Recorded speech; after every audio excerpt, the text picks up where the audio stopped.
Aloha, y'all. Welcome back to the Socially Awkward Chef. One of my favorite ways to use up the odds bits in the fridge as well as some freezer leftovers is to make a frittata. So that is what we're going to do today. So essentially, this is just going to be a template because I am using up what I have left over in my fridge. The first thing that we're going to do is crack 8 eggs into a bowl. And to that, I'm going to add in 1/4 cup of heavy cream. You can use whatever you have. If it's milk, half and half, yogurt, sour cream, you get the idea.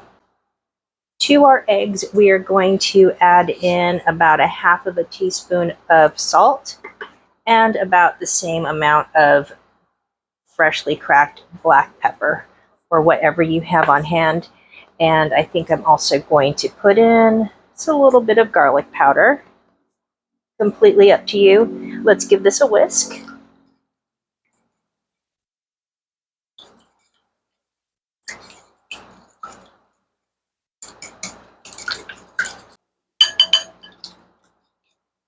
For frittatas, you do not need to completely blend up your egg whites and yolks. So this is pretty good.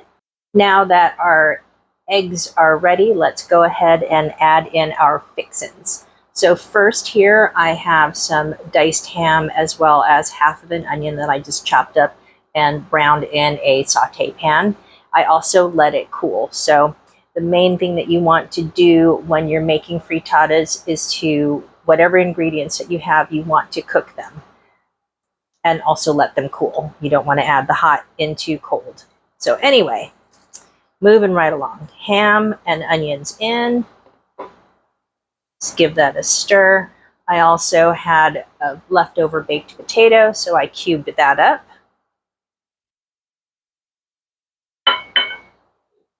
Some spinach that was frozen that I went ahead and thawed, as well as squeezed out as much of the water as I could.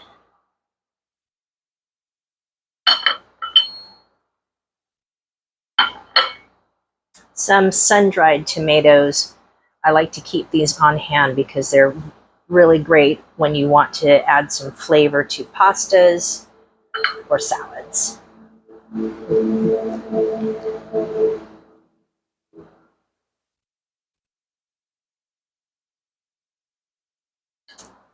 And last but not least, I'm adding in some Gouda cheese. Go ahead and use your favorite.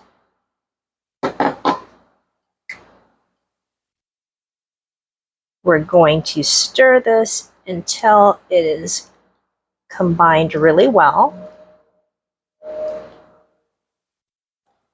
Before you get started making your frittata, go ahead and set your oven temperature to 350 degrees Fahrenheit. I have my casserole dish here and I have generously buttered my dish. Typically, you would start this on the stovetop and then finish your frittata in the oven. But not everyone has or knows if they have a oven-proof saute pan. So I figured let's keep it easy and just bake this off in a casserole dish. So buttered dish, we're just going to pour all of our, let me swap this over. Oops. Let's go ahead and just pour this into our casserole dish.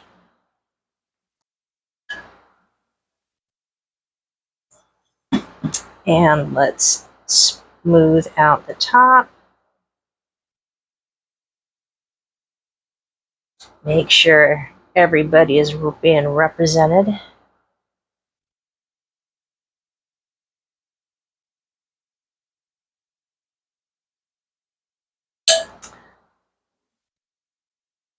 We're going to go ahead and bake this on the middle rack for 20 to 25 minutes until it's brown and puffy.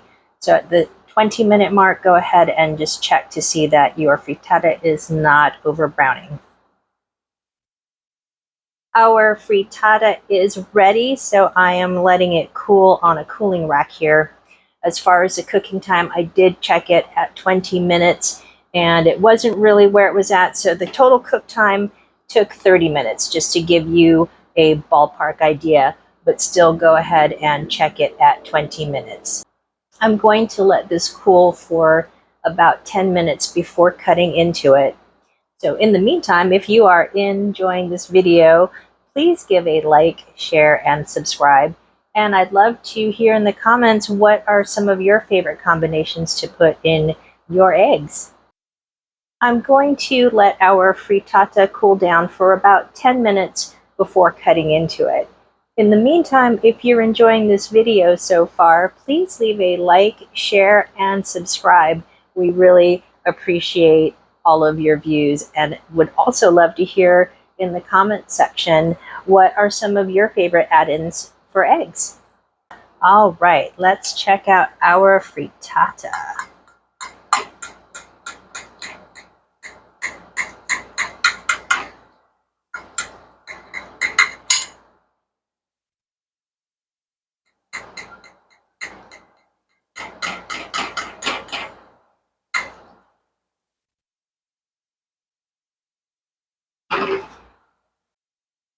So yeah, as you can see, when I started cutting into our frittata, I noticed that it wasn't quite cooked. So no worries. All I did was I just threw it back in the oven at 350 and let it cook for just a little while longer.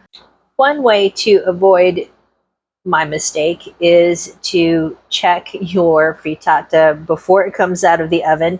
You want to kind of press around in the center of it just to make sure that it's fully cooked and it's springing back, as well as the edges are starting to pull away from the side of the casserole dish.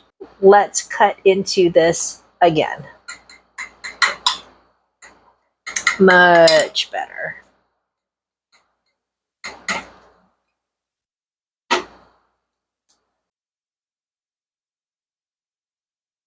And that is our yummy oven-baked frittata. Again, put in your favorite things. You can go to town or keep it super simple and basic. Thanks so much for watching, y'all. Until we eat again, aloha!